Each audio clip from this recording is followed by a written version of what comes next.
Kenji Girac, pour qu'il puisse aller mieux, ce protocole auquel le chanteur devrait se soumettre.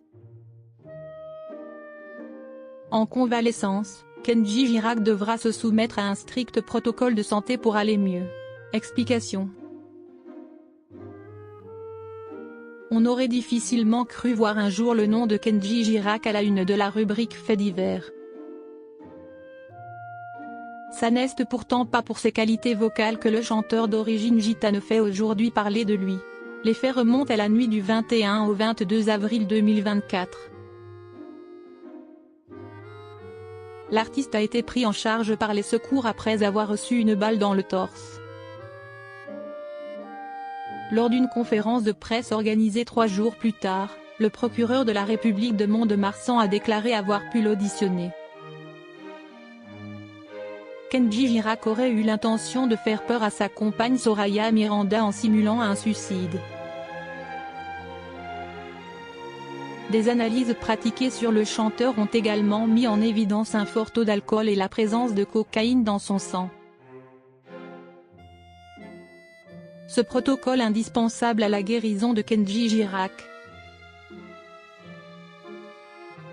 Comment se porte aujourd'hui l'interprète de Coloretano? Le poumon a été touché et il a du mal à respirer. Il a entendu pendant presque 3 heures. Il a pu parler, mais il a des difficultés respiratoires, indique Gilles Verdé en cette fin de semaine sur le plateau de TPMP. Relayant des propos du procureur, le chroniqueur rapporte qu'une date de sortie de l'hôpital est déjà prévue pour le chanteur. La convalescence sera très longue. On parle de plusieurs mois. Il faudra vraiment attendre très longtemps avant que Kenji puisse rechanter, souligne-t-il.